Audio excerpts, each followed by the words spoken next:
출근길 뉴스를 종합해드립니다. 깊이 있는 뉴스 YTN FM 출발 새아침. 신율의 출발 새아침 3부 순서 시작합니다. 일반적으로 우리나라에 있어서의 절기 이게 좀 맞아떨어지는 것 같은데요. 하지만 이번엔 예외인 것 같습니다. 오늘이 무슨 날이냐? 바로 처서인데요. 처서인데 오늘 서울 기온은 35도씨까지 올라간다고 합니다. 여러분들 이제는 정말 지치셨을 법도 합니다. 더위 끝난다 하는데 여태까지 이어지고 있는데 과연 이번 주말에 좀 시원해진다고 하는데 믿어도 될지 모르겠습니다만 어쨌든 그래도 희망은 가져야겠죠. 신율의 출발 새아침 3부 순서 오늘 순서 시작합니다.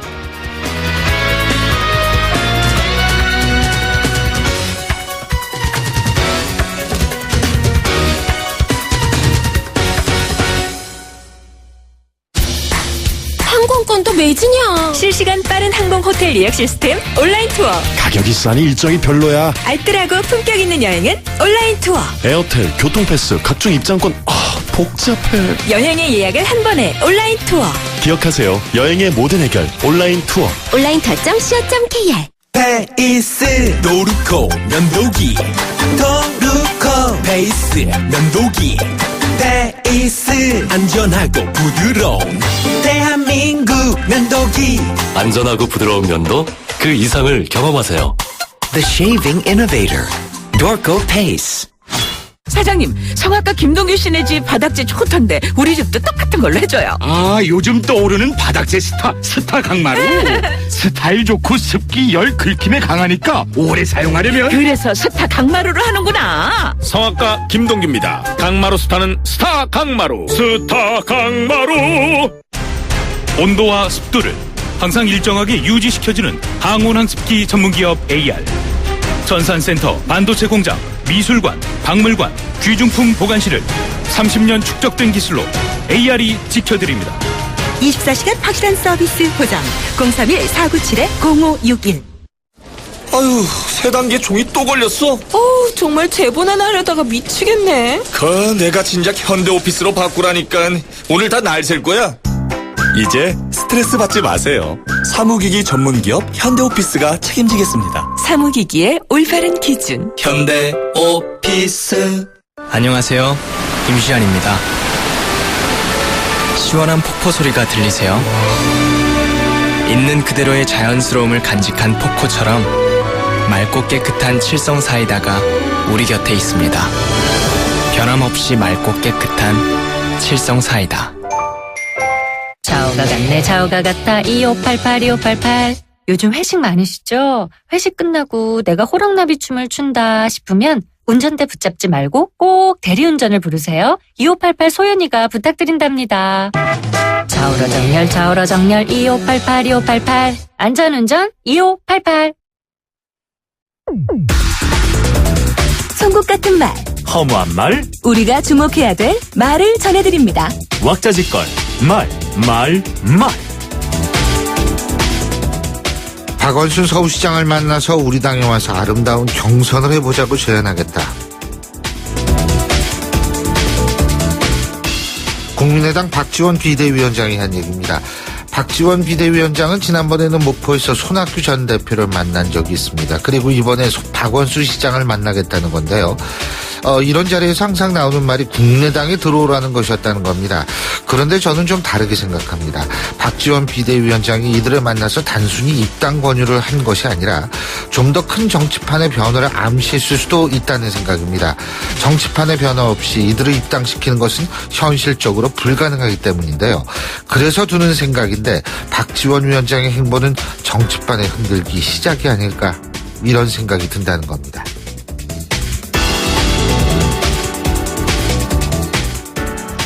빨리 특검에 넘기고 민생에 전념한 것이 옳다. 정세균 국회의장이 우병우 민정수석 파동과 관련해서 한 얘기입니다. 우병우 수석 문제가 정치권의 가장 뜨거운 감자인 것은 분명하고 그런 의미에서 정세균 국회의장이 한 말이라는 생각은 드는데요. 그런데 일단 추경 문제부터 어떤 식으로든 좀 지금이라도 풀어야 하는 것 아닌가 하는 생각이 듭니다. 정세균 의장이 민생을 말했는데 추경 문제도 바로 그 민생 문제의 핵심 중에 하나죠. 추경과 같은 문제 해결 없이 우병우 수석 얘기만 자꾸 꺼내는 것도 설득력이 없기는 마찬가지라는 생각입니다.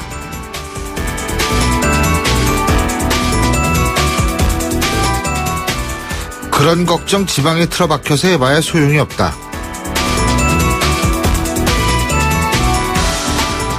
더불어민주당 김종인 대표가 지난 13일 손학규 전 대표를 만난 자리에서 한 얘기입니다. 손 전 대표는 김종인 대표에게 나라가 걱정이다. 특히 경제가 무너지는 모습을 보이는데 어떻게 해결될지 걱정이다. 이런 말을 한 것으로 전해졌는데요. 김종인 대표의 이런 행보도 결국 앞서 언급한 박지원 비대위원장의 행보와 마찬가지라는 생각입니다. 더불어민주당 내에서 자신의 세력이 지극히 미미한 상태에서 손학규 전 대표에게 이런 말을 해봤자 별다른 성과를 기대하기는 어려운 것은 확실한데요.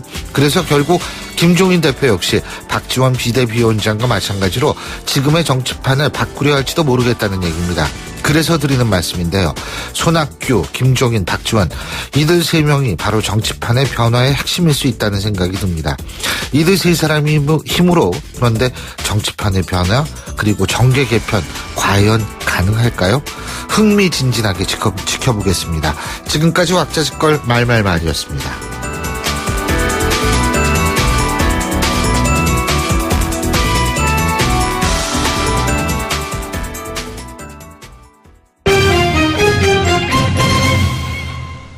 자, 이번에 경제 뉴스 짚어보겠습니다. 최요한 경제평론가 전화 연결되어 있습니다. 안녕하십니까?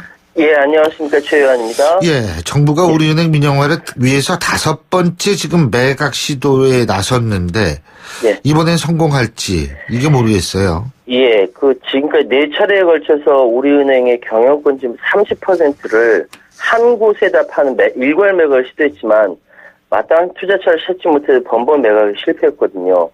그래서 금융위가 이번에 내놓은 방안은 과점 주주 매각 방식, 그러니까 지분을 4에서 8%씩 쪼개서 파는 매각 방식입니다. 그러니까 4번씩이나 실패했을 때 이건 성공시키겠다 의지인데요. 우리은행에 투입된 공적자금을 다만 모두 회수하려면은 전체 매각 금액이 주당 13,000원 수준이 되어야지만 현재 주가가 10,000원 겨우 넘는 수준이어서 헐값 매각에 대한 지적이 나온다는 것이 지금 약점이고요. 근데 과점 주주 방식을 택한 것은 가격보다는 속도에 중점을 두었다. 이게 이제 가면 갈수록 비용이 늘어나고 해결하기 어려워지는 것이 마치 산업은행이 대우조선의 양을 제때 매각하지 못해서 부실이 커진 전례를 답습하지 않겠다는 것으로 해석이 됩니다. 금융위가 그간 이제 진성 투자자가 나타나야 매각 작업에 들어갈 것에서 공언했던 걸 미뤄봤을 때는 지금 어느 정도 수요가 이루어졌고 매각을 성공할 수 있다. 이런 자신감이 있기 때문에 보이는데요. 그동안 12조 7,663억 원 이런 어마어마한 공적 자금이 투입된 상황에서 조기 민영화, 회수 국대화, 금융산업 발전 이 원칙에 맞을지 아니면 매각 공고 이후 우리은행 주가는 어느 정도 오를지 여러 요건에 대한 이야기가 나오고 있습니다. 어쨌든 금융위는 오늘 24일 내일이죠. 매각 공고를 내겠다. 이 방침을 밝혔습니다. 그리고 중국 정부가 LG화학, 삼성 SDI 이런 우리나라 배터리 업계의 중국 시장 진출을 막았던 규제를 없앴다. 예. 이런 소식이 있죠? 그렇습니다. 지난 6월 말에 전기자동차 배터리 모범 기준 인증을 제정한 뒤 이를 신청한 LG화학, 삼성 SDI 중국 정부가 탈락시켰거든요. 그러니까 인증을 받은 업체의 배터리를 사용한 전기차에만 보증을 준다. 당초 중국 입장이었기 때문에 우리 업체들이 매우 곤란을 겪었죠. 근데 이 최종 규정을 이제 내용을 삭제한 것으로 나타났습니다. 이렇게 중국 입장을 바꾼 거는 자국 업체 육성을 위해 불공정한 방법으로 외국 업체를 차별한다. 이런 지적을 피하기 위한 것이다. 이런 분석이 나오고 있습니다. 지난 5월에 업계 의견 수렴을 위한 규정 초안을 발표했을 때 방금 말씀드렸던 대로 인증받은 기업의 배터리를 탑재하는 전기차에만 보증을 준다 내용을 포함했고 4차례 인증을 통해서 50여 개 중국업체를 줬는데 세계적인 기술력을 갖고 있는 LG화학, 삼성 SDI 여기는 인증심사에 탈락시켰다는 것이죠. 지금 계속 그 인증받기 위해 총력을 기울이고 있다 이렇게 알려졌는데 또 다른 편에서는 이 규제가 완전히 없어졌다고 보기 어려운 것이 중국 공업정보화부도 정확한 설명을 내놓고 있지 않은데 규정이 없어도 하위 세칙으로 한국 기업들을 배제할 수 있기 때문에 상황을 낙관하긴 이르다.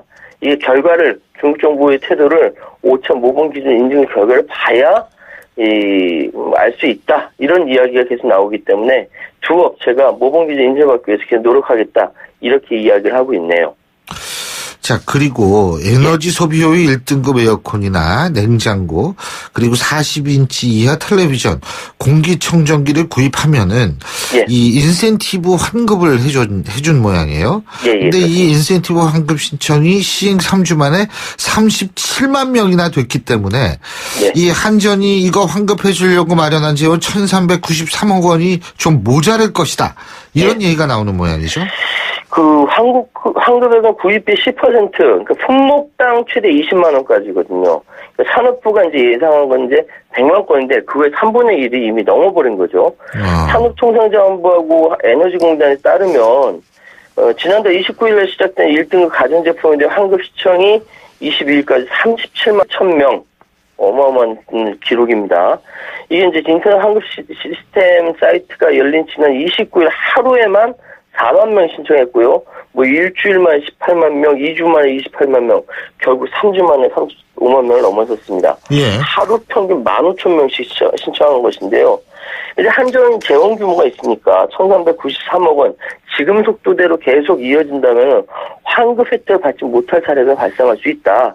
가구당 최대 20만 원씩만 지급한다 가정하면 70만 건이 재원이 동난다는 거죠. 그런데 이게 이제 가구원들이 따로따로 구매하더라도 이걸 다 환급해 주도록 돼 있거든요. 3인 가구가 1등급 에어컨, 냉장고, TV 구입하면 20만 원씩 60만 원을 돌려받게 되는 거죠. 근데 실제로 지금 나가는 환급액이 45억 원 정도지만 30일 이내 환급 규정에 따라서 이번 주부터 상당수 신청자들이 차례대로 금액을 돌려받게 될 전망인데 이렇게 되면 가구당 20만 원씩만 잡아도 신청 액수는 700억. 물론 산자부는 전문가 업계에 충분한 이제 의견을 반영해 예상했기 때문에 모자라지는 않을 것이다. 이렇게 얘기를 하고 있는데요. 이건 가봐야 되는 것이고요. 현재로서는 품목별 신청 건수가 에어컨 67%로 가장 많고 그다음 김치냉장고, 일반 냉장고, TV 순이었다라고 이야기하고 있습니다. 예, 오늘 말씀 여기까지 듣죠. 고맙습니다. 예, 감사합니다. 예, 지금까지 최요한 평론가였습니다.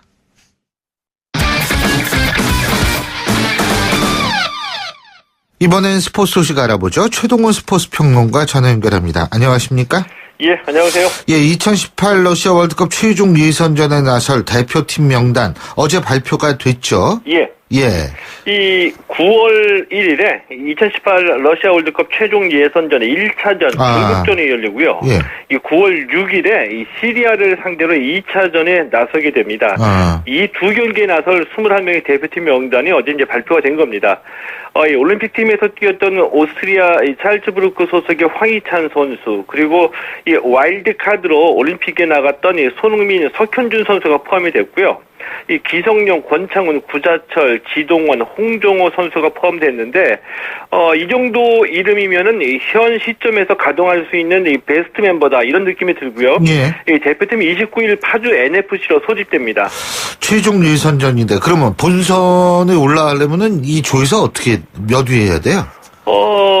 최종 예선전이 6개 팀씩 2개조로 나뉘어서 벌어지거든요. 이게 각조 1, 2위 팀에게 본선 티켓이 주어집니다. 예. 3위를 하게 되면 이 3위 팀끼리 경기를 해서 여기에서 이긴 팀이 이 북중미 최종 예선 4위 팀하고 플레이오프 하게 되거든요. 예, 여기서 이제 이기면 이 극적으로 본선 문제를 밟게 되는 거죠. 우리나라가 이란, 우즈베키스탄, 중국, 카타르, 시리아하고 A조에 속해 있는데 우리하고 이란이 가장 앞서 나간다고 보면 될 것 같고요. 우즈베키스탄 정도가 이제 복병으로 떠오르고 있습니다. 우즈베키스탄 정도라고 말씀하셨으면 예. 나머지는 우리가 해볼 만하다 이런 말씀이신가요? 그렇죠.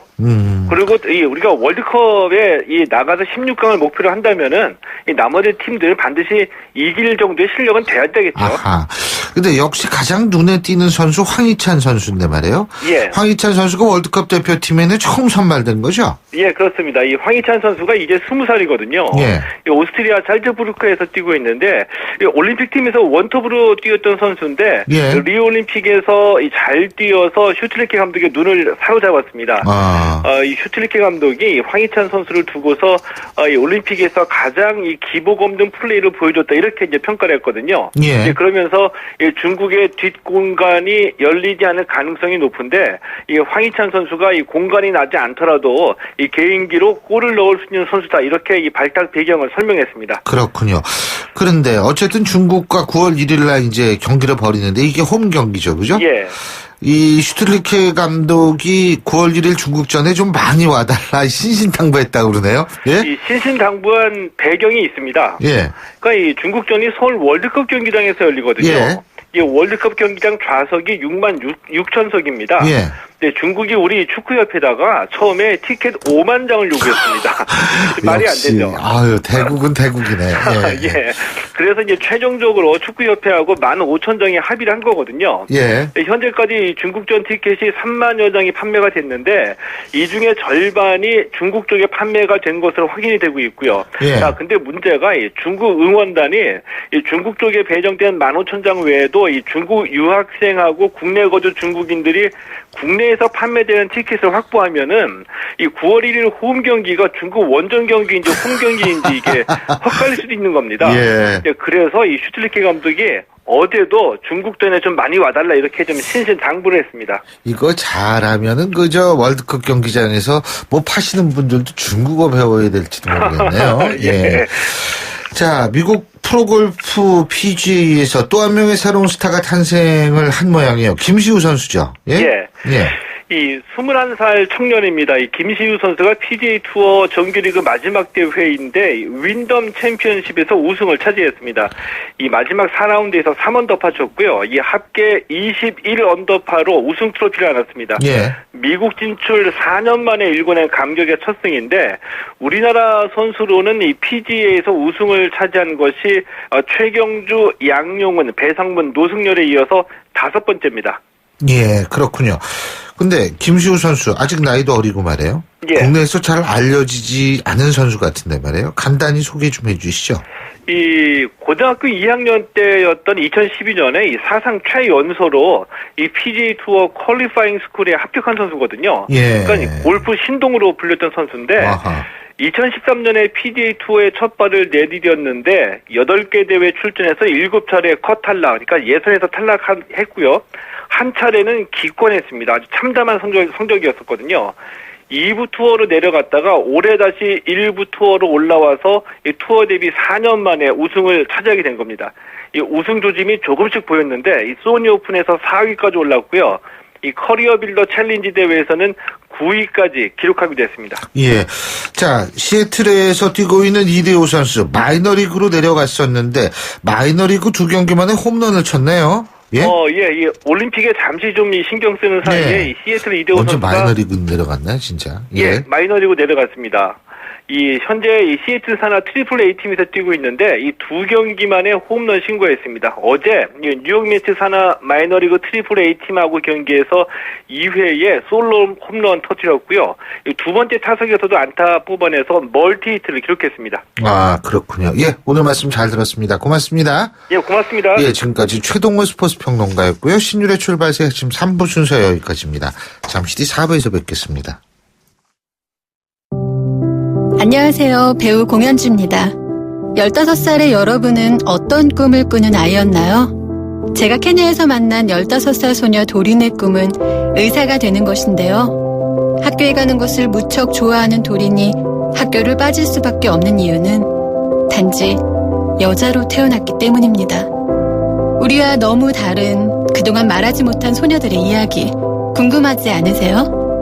여러분의 관심으로 소녀들이 다시 꿈을 꿀 수 있습니다. 지금 월드비전 꽃들에게 희망을 캠페인을 검색하세요. 월드비전 꽃들에게 희망을. YTN 라디오 캠페인 더 가까이 안녕하세요. 배우이자 임요한의 똑소리 나는 아내 김가인입니다. 알뜰한 주부라고 자부하시는 분들 혹시 탄소 포인트제라고 들어보셨나요? 우리가 사용하는 전기, 상수도, 도시가스는 생산 과정에서 이산화탄소를 더 많이 배출하여 지구온난화를 앞당긴다고 합니다. 전기와 물을 아껴서 쓰면 그 실적에 따라 지방자치단체에서 탄소 포인트, 즉 인센티브를 주는 게 탄소 포인트제인데요.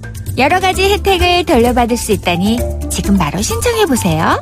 탄소 포인트제 홈페이지에서 가입하실 수도 있고요. 관할시 구흥구 담당 부서에 방문하여 신청하실 수도 있다고 합니다. 건강한 지구는 더 가까이, 지구온난화는 저 멀리. 환경보호도 야무지게 실천해보자고요. YTN 라디오 캠페인 더 가까이 한국환경공단과 함께합니다. 골프 장갑도 G맥스, 생산 장갑도 G맥스, 헬스 장갑도 G맥스, 가죽 장갑도 G맥스, 장갑하면 G맥스. 대한민국 우리 장갑 G맥스. 30년 한길 범양 글러브가 만듭니다. 글러브 맥스 G맥스. 이정길입니다. 100세 시대 면역력만큼 중요한 게 있을까요? 전 록피드로 면역 관리를 합니다. 록피드 속의 PLAG는 녹용 추출 성분 중 하나로 인터루킨-4 감소를 통해 면역 조절에 도움을 줄 수 있습니다. 면역력은 록피드.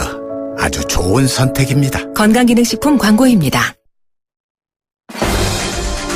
날카로운 분석, 내일을 보는 시선, 신율의 출발 새 아침. 신율의 출발 새 아침 4부 순서, 먼저 광고부터 들으시죠. 여러분, 자주 움직여야 합니다. 하루 종일 앉아있는데 어떻게 3초면 충분합니다. 책상 교체 없이 바로 올려 사용하세요. 스마트 오피스를 위한 베리데스크. 여러분의 업무 자세와 능률을 함께 올려드립니다. 베리데스크. 저 선수 200만 원이 생겼어요. 좋은 일에 투자할 절호의 찬스네요. 그럼 크라우드 펀딩을 해야죠. 투자한 돈도 키우고 유망 기업을 키우는 보람도 남다르거든요. 크라우드 펀딩이요? 누가 잘하나요? 기업을 잘 아니까. 크라우드 펀딩은 IBK 투자증권이죠. 원금 손실에 유의하세요. 목으로 맞춰라.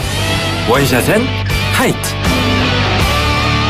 이 여름 넘어가는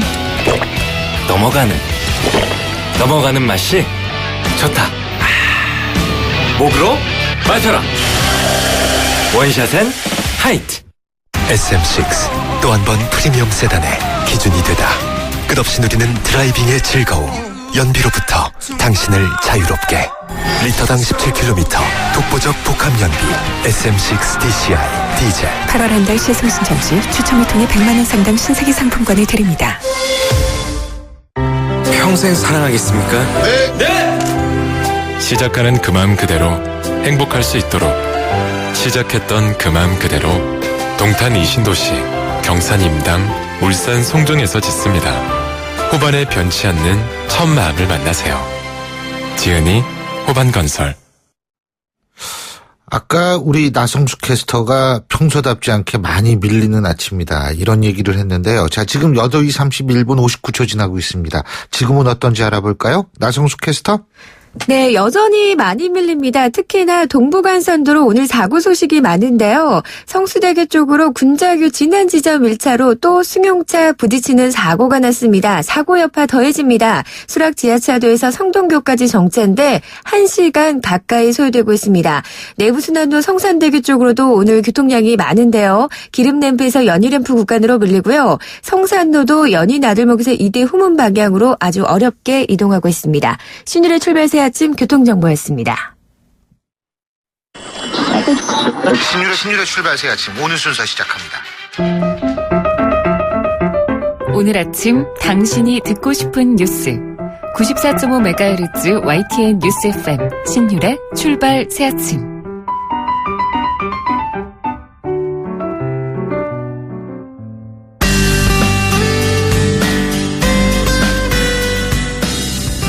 안녕하세요. 시민발언대 리포터 이혜미입니다. 전국 대부분 지방에 폭염주의보와 폭염경보가 발효 중인 가운데 더위로 잠을 설치는 열대야도 연일 이어지고 있는데요. 이에 대한 시민들 의견 들어봤습니다. 요즘 너무 덥네요. 새벽에도 덥고요. 새벽에는 그래도 좀 선선하고 그랬었는데 요즘 새벽에도 이렇게 더우니까 심각하네요. 좀 선선했으면 좋겠어요. 저녁 때라도 자기 전에 그래도 약간 미지근한 물로 샤워하고 그러고 자면 아무래도 좀 도움이 되긴 한데 원체 덥다 보니까요. 그래도 깨게 되는 것 같아요. 줄줄줄줄줄 땀이 흘러내려가고 타올을 깔아도 세상에 한 3일째 그래요. 아니 자꾸 자다가 땀나고 하니까 덥고 하니까 일어나져요. 화장실 한번 갔다가 또 누워있는 거지. 한 2시간 또 자고 또 깨져. 인력으로 하는 것 같으면 말리기라도 하지만 계절이 이러니까 할 수 없는 거죠. 그냥 세월이 지나가면 돼. 가을이 빨리 왔으면 좋겠어요. 저희는 아무래도 택배하면서 아침 6시에 출근해가지고 밤 9시, 10시에 퇴근을 하는데 하루 종일 그냥 정신없이 바빠요, 사실은. 그렇게 하다 보니까 좀 잠을 설칠 때는 그 다음날 좀 일에 지장이 많죠. 특히 요즘 같은 경우에는. 밤에도 25도, 26도인데 어지간하겠어요. 지금 더 빨라진 것 같아요. 열대야가 한 6월 중순부터 시작해가지고 10월까지 가는 것 같아요. 9월 말까지. 그러니까 점점 더 동남아 쪽 그 기후를 따라가고 있는 것 같은 느낌이 들어요. 이 나라에서 이제 더 이상 힘들겠구나 이 생각이 들기도 하고. 계속 못 자죠. 찜통 같으니까. 집에서도 그렇고 여기서도 그렇고. 두께수가 높으니까 잠이 안 와요. 아주 힘들어요. 그렇다가 빵빵하게 에어컨 틀어놓고 잘 수도 없고. 1년에 에어컨 트는 게 2-3번? 그 정도 틀으면 많이 트는 거예요. 근데 요즘에는 그냥 때우려고 이렇게 힘드네. 몸을 때우려니까. 좀 솔라이라도 한 번씩 와주면 좀 식을 텐데 그게 없으니까 그런 걸 좀 기다려줘요. 오늘 말씀 고맙습니다. 지금까지 시민발언대 리포터 이혜미였습니다.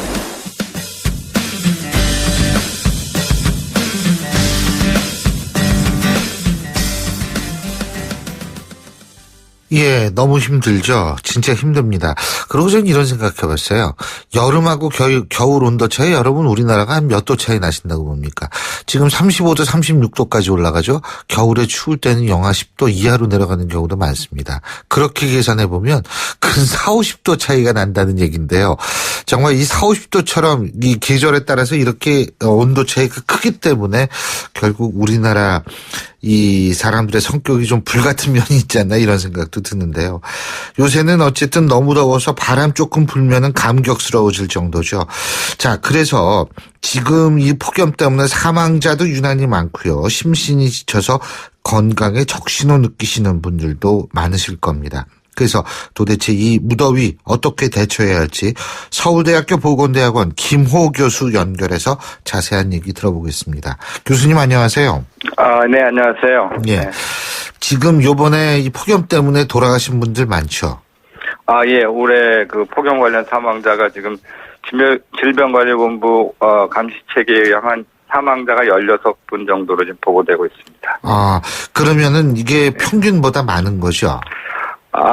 예, 이건 직접적인 원인이 그 폭염에 의한 건데 예년에 10분이 넘지 않고요. 5-6분인 경우도 많아서 상당히 많은 경우고요. 그렇군요. 그 외에도 이제 온열 질환 그 질환자가 올해 한 2,000명 가까이 지금 보고되고 있는데 작년에 한 2배, 재작년에 3배에 해당하는 아주 많은 환자 수가 지금 보고되고 있습니다. 예, 그렇군요. 근데요, 이게 그러니까 이렇게 더워가지고 제대로 대처하지 못했을 때 우리 몸에 어떤 이상이 올 수가 있어요? 우리가 열 질환, 온열 질환 이런데 이게 뭔지를 모르겠어요. 예. 기본적으로 이 외부 온도하고는 혈압의 관계가 있는데요. 온도가 낮아지면 혈압이 올라갑니다. 그래서 겨울철에 막 뇌졸중 환자가 많아지고 하는데 여름철은 반대로 이제 혈압이 떨어집니다. 이제 몸이 축 처지는 거죠. 그래서 이제 이렇게 기본적으로 이렇게 몸이 축 처지는 거고 또 온도가 높아지면 이렇게 쇼크 현상이 일어나가지고요. 열 발진이나 부종, 실신 이런 현상이 일어나고 더 심해지면 열 경련이나 이제 탈진이 일어나서 심하면 사망에 이르는 그런 현상들이 일어날 수 있습니다. 그러니까 그 외에 좀 어제 어떤 제가 아는 분이 조금 걸었대요. 걸었는데 정신이 멍해지면서 네, 현기증도 좀 나려고 그러고 그랬다는 거거든요. 아, 그렇죠. 예, 그런 일반적으로 땀이 많아지면서 힘이 없어지고 피로가 극심하게 오고 뭐 그렇게 되고 조금씩 하면 이제 근육의 경련도 일어날 수 있고 그러다가 이제 의식을 잃게 되시면 아주 심각한 형태가 된다. 그래서 그런 현상으로 의식을 잃게 되면 주위에서 빨리 그 119를 부르셔서 응급치료를 받으셔야 되고 그렇지 않으면 상당히 위험한 병제에 이를 수 있습니다. 그리고 교수님께서 좀 아까 이제 혈압 말씀도 하셨잖아요. 그죠? 네. 그러면은 특히 이렇게 이 폭염이 지속될 때 취약한 질병을 가지신 분들도 계시겠네요. 그럼요. 예. 예. 그래서 예를 들면 보통 건강하신 분들보다 이제 만성 질환이 있으신 분들, 고혈압, 당뇨 이런 분들이 훨씬 더 취약한 것으로 여러 연구에서 나타나고 있습니다. 아, 그렇군요. 그러니까 이런 분들은 특히 조심해야겠네요. 그죠? 그렇죠. 그런 분들은 특히 조심하셔야 되죠. 예. 근데 교수님, 이게 조심해야 된다는 게 말이 쉽지 이게 더운데 어떻게 조심합니까? 아이고, 이게 덥게 느끼지 말아야지 뭐 이렇게 생각한다고 안 더워지는 건 아니잖아요. 예, 그렇죠. 예, 그래서 물리적으로는 무조건 온도를 낮추시는 게 좋습니다. 그래서 직사광선은 반드시 피하시고요. 그리고, 건물 안에서도 될 수 있으면 시원한 곳으로 가시고, 냉방이 된 곳을 찾아가시는 게 제일 좋겠죠. 그래서 시원하게 지내시고, 선풍기나, 에어컨도 될 수 있으면 이용하시고, 그 다음에 물을 많이 드시는 게 좋습니다. 이게, 이렇게 그 탈수 현상이 일어나니까, 물도 많이 드시고, 특히 하루 중에선 제일 더운 시간, 낮 12시부터 한 오후 5시 정도까지는 야외 활동을 좀 자제하시는 게 좋죠. 그래서 그 시간에는 특히 차가운 곳을 찾아가셔서 휴식을 하시는 그런 것들이 중요합니다. 예. 그 옛날 같으면 은행에도 들어가 있는데. 근데요. 예.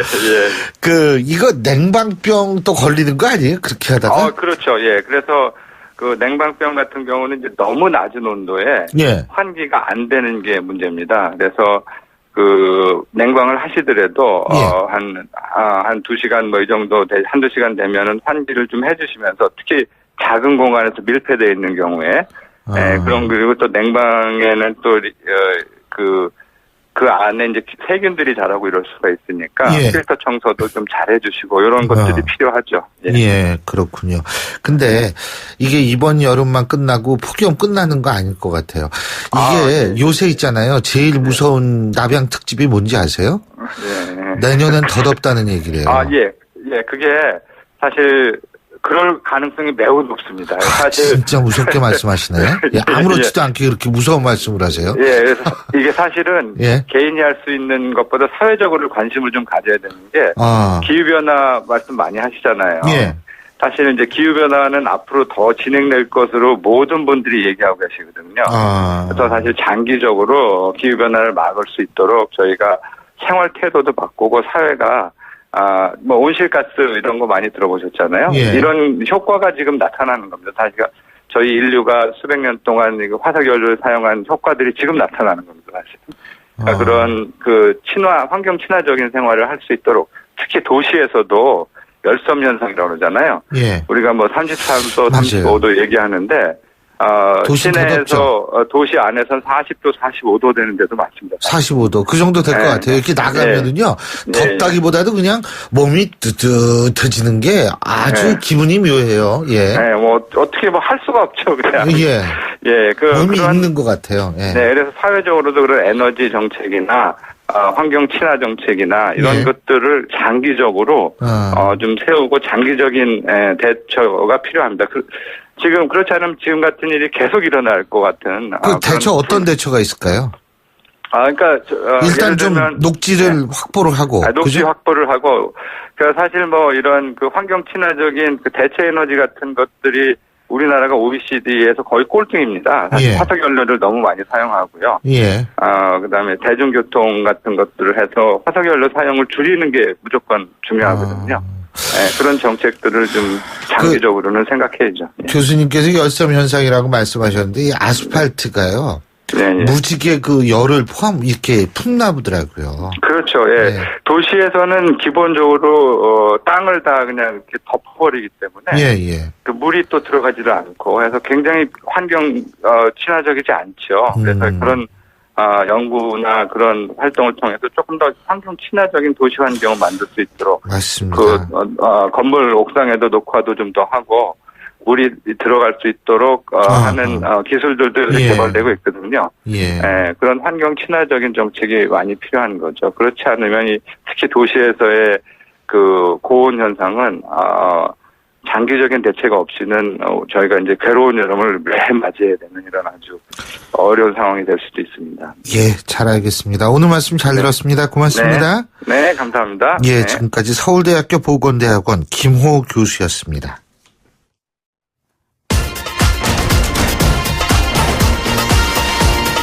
여러분이 지금 듣고 계신 주파수는 FM 94.5MHz입니다. YTN 뉴스 FM.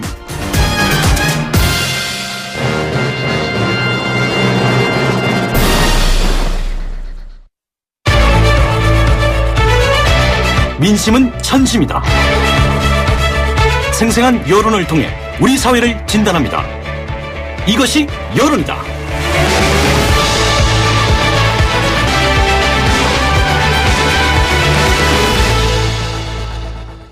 브라질 리우올림픽이 어제 폐막을 했죠. 참 선수들의 감동적인 모습도 많았는데 매번 나오는 얘기지만 우리도 이제 이 엘리트 스포츠에서 생활 스포츠로 좀 무게중심을 옮겨야 한다. 이런 얘기가 나오고 있고요. 다시 말해서 이 국가가 관리하는 스포츠라기보다는 좀 자유롭게 하다가 또 실력이 좋으면 국가대표도 하고 취미로 운동하다 국가대표도 될 수 있고 이런 좀 분위기를 만들자 이런 얘기인데요. 자, 그러려면은 무엇보다도 생활 스포츠 문화가 좀 풍부하게 형성이 돼 있어야 되겠죠. 오늘은 그래서 이 생활 스포츠에 대해서 우리 국민들 얼마나 참여하고 있고 또 어떻게 생각하고 있는지 살펴보겠습니다. 여론 분석 전문가시죠. 오피니언 라이브 윤희웅 센터장 스튜디오에 나와 계십니다. 안녕하십니까? 예, 안녕하세요. 우리 윤 센터장님은 운동하세요? 요즘에 거의 못하고 있습니다. 예, 다이어트는 하시는 걸 제가 신문에서 읽었습니다만. 예, 근데, 저 운동은 못하고 계시군요. 우리 국민들이 근데 실제로 운동 어느 정도 해요? 그러니까 문화체육관광부가 이제 지난해 2015년 국민생활체육 참여 실태조사 결과를 이제 발표했는데, 거기에 보면 이제 9,000명 대상으로 조사를 크게 방대하게 했어요, 전국에. 예. 근데 거기서 보면 주 1회 이상 생활체육 참여율이 있는데, 56%가 나왔습니다. 그러니까 100명 중에서 56명 정도가 주 1회, 일주일에 한 번 이상은 생활체육에 참여하고 있다는 것이니까, 사실 비율이 많은 편이라고 볼 수 있는 거죠. 생각보다 제 주변에도 이렇게까지는 안 나오는 것 같은데 열심히 하시는 분들이 상당히 많은 것 같긴 우리 하고요. 주변에는 이 예외적인 사람들이 많은 거고. 이야, 근데 대단하네 진짜. 그래서 미미하지만 이제 그 전년도에 비해서도 한 1.2% 포인트 이제 늘었으니까 조금씩 늘어나는 상황입니다. 아무래도 생활체육이니까 남자들이 더 많이 하나요?